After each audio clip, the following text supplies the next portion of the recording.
Hello दोस्तों, आज हम बनाने वाले हैं फॉर लूप रिकर्जन का यूज करके। ठीक है, फॉर लूप बनाते हैं। फॉर लूप होता कैसा है पहले ये देख लेते हैं। ठीक है, फॉर आई इन रेंज। अब यहाँ पर हम रेंज के अंदर 3 आर्ग्यूमेंट देते हैं। जैसे एक देते हैं स्टार्ट, ओके, फिर देते हैं स्टॉप, फिर देते हैं स्टेप। ठीक है, अब हम इसको यूज करके बनाएंगे, यानी कि रिकर्जन का यूज करेंगे तो उसमें स्टार्ट स्टॉप स्टेप की बेस केस लगाएंगे। ठीक है, अब हम बनाते हैं। ठीक है, सबसे पहले एक फंक्शन बना रहे हैं फॉर लूप नाम से, फॉर एल नाम बना देता हूँ। ठीक है, फिर यहाँ पे एक आर्ग्यूमेंट दूंगा, एक स्टॉप, एक दूंगा मैं स्टार्ट। अगर अपने फॉर लूप में स्टार्ट नहीं देते तो वो बाय डिफ़ॉल्ट 0 से शुरू होता है, इसलिए हम 0 दे देंगे इसकी डिफ़ॉल्ट वैल्यू।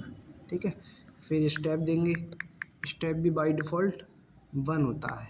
अगर हम फॉर लूप में स्टेप नहीं देते हैं तो 1 होता है।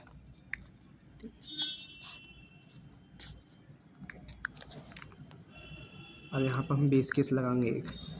रिकर्जन में बेस केस ज़रूरी होता है। यहाँ पे बेस केस लगा दिया,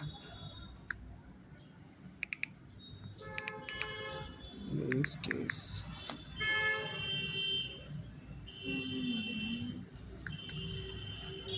बेस केस लगाएंगे इफ़ स्टार्ट की वैल्यू अगर स्टेप स्टॉप से कम हो तो स्टॉप होना स्टार्ट को प्रिंट कर देंगे। फिर प्रिंट ऑफ स्टार्ट, यानी स्टार्ट की वैल्यू स्टॉप से कम है तभी तक स्टार्ट को प्रिंट करेगा। ठीक है, अब फिर हम इस यहाँ पे कॉल कर देंगे रिकर्जन को। फंक्शन को फिर से कॉल करेंगे, यानी जो फंक्शन खुद को कॉल करते हैं उसे रिकर्जन फंक्शन कहते हैं।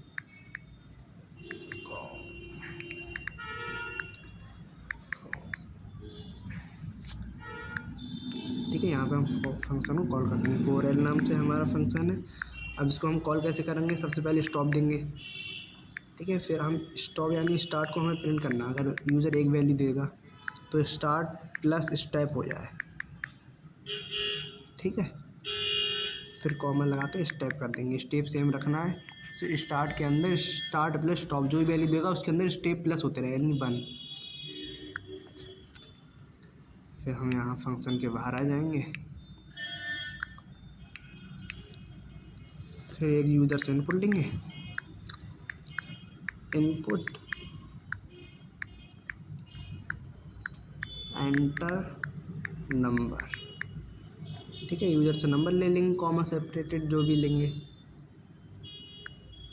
कॉमा सेपरेटेड ले लेंगे। ठीक है, कॉमा सेपरेटेड आप नंबर डाल देंगे। अब यूज़र कॉमा सेपरेटेड नंबर देगा। ठीक है, इसमें और कंडीशन डाल सकते हैं, स्टार्ट स्टॉप वगैरह।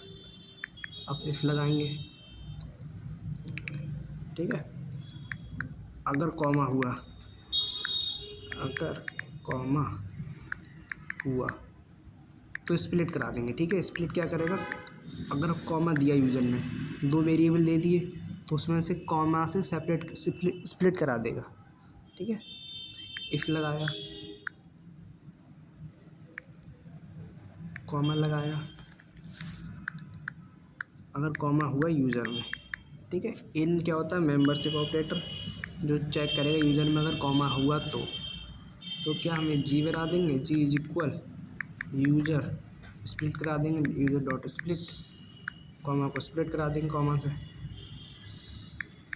से स्प्लिट करा दिया। फिर यहाँ पे हम चेक करेंगे अगर इफ़ लेन ऑफ जी, अगर लेन ऑफ जी 1 के बराबर हुई, इक्वल 1। ठीक है, अगर लेन 1 के बराबर यानी यूज़र ने एक ही नंबर दिया तो हम कॉल करेंगे फंक्शन को। अब यूज़र जो इनपुट दे रहा है वो तो स्ट्रिंग में आ रहा है, इसलिए हमें इसको टाइप कास्ट करना पड़ेगा एंड से।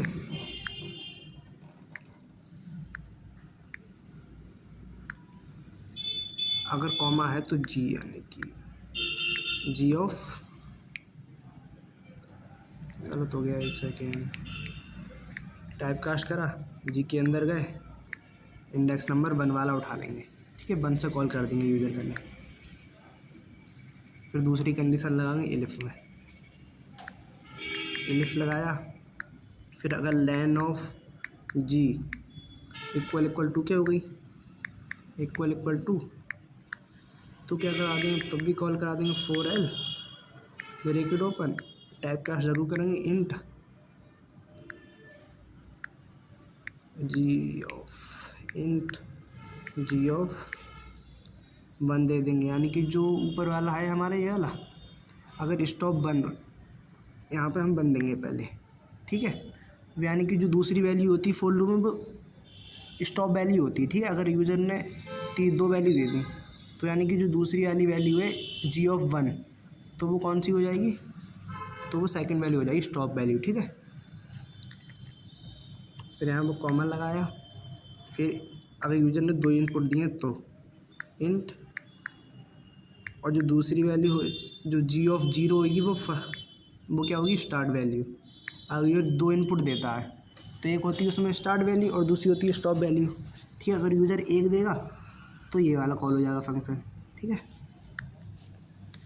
फिर यहाँ पे मैं तीसरी कंडीशन लगाता हूँ इलिफ, अगर लैन ऑफ जी इक्वल 3 हो गया तो क्या यूज़र ने स्टेप भी दे दिया अब, ठीक है। अब यूज़र ने क्या स्टेप भी दे दिया है, तो हमें फिर से कॉल करना पड़ेगा फंक्शन को फॉर एल, जो पहली वैल्यू हो जाएगी, जो यूज़र 3 वैल्यू देगा तो पहली तो स्टार्ट हो जाएगी, तो स्टार्ट यानी कि मैं यहाँ पे इसको टाइप कास्ट कर दूँगा जी ऑफ 1 दे दूँगा यहाँ पे, क्योंकि अपने जो फंक्शन बनाया है उसमें दूसरा आर्ग्यूमेंट दिया है, ठीक है, जी ऑफ 1 वाला, इसलिए हम यहाँ पे जी ऑफ 1 लिख देंगे, जी ऑफ 1 लिख दिया। पहली वैल्यू हो, फिर यहाँ पे लिख दिया इंट जी ऑफ 0, यानी कि 0 वाली स्टार्ट वैल्यू हो जाएगी और जी ऑफ 1 वाली यानी इंडेक्स नंबर 0 से स्टार्ट होता है तो 0 वाली हो जाएगी स्टॉप वैल्यू और 1 वाली हो जाएगी स्टार्ट वैल्यू, और जो 2 वाली होगी लास्ट वाली वैल्यू वो क्या हो जाएगी, स्टेप वैल्यू। इसको भी टाइप कास्ट कर देते हैं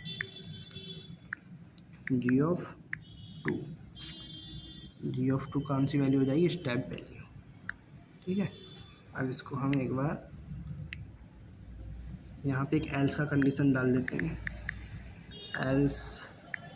एल्स में कॉल कर देते हैं फंक्शन को फॉर एल, अगर यूज़र ने एक ही वैल्यू दी तो इसको कॉल कर देगा, ठीक है। इंट कर देगा टाइप का यूज़र, ठीक है। और यहाँ पे हम इसको कॉल कर देते हैं। अब इसको रन करके देखते हैं चल रहा है या नहीं चल रहा है। अब ये पूछ रहा है एंटर नंबर, ठीक है। सबसे पहले मैं एक ही नंबर डालता हूँ, ठीक है। अब इसने क्या करा है 0 से लेके 5 तक नंबर प्रिंट कर दिया, बाय डिफ़ॉल्ट 0 चला और एक का इंक्रीमेंट आ गया, यानी कि 1 2 3 इस टाइप से, ठीक है। फिर हम फिर से कॉल करके देखते हैं, 2 वैल्यू दे के देखते हैं काम कर रहे हैं या नहीं कर रहे हैं।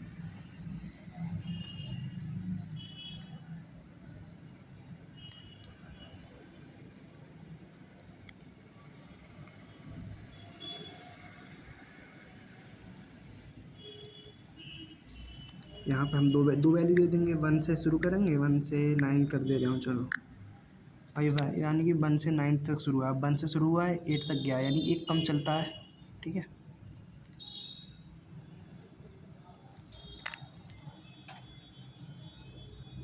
एक कम इसलिए चल रहा है यहाँ पे अपना ने, और यहाँ पे वो लगा देंगे इक्वल तो 10 तक 9 तक ही चलेगा जहाँ तक देंगे अपने, इस टाइम से ऐसा कर सकते हैं।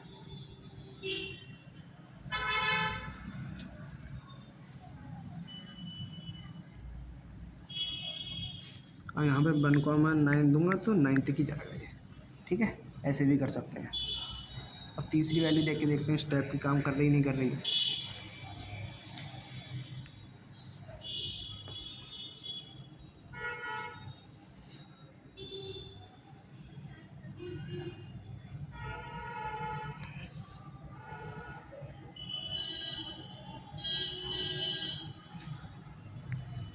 यहाँ पर मैं शुरू करता हूँ, यानी 2 से शुरू करूँगा और 19 तक जाऊँगा।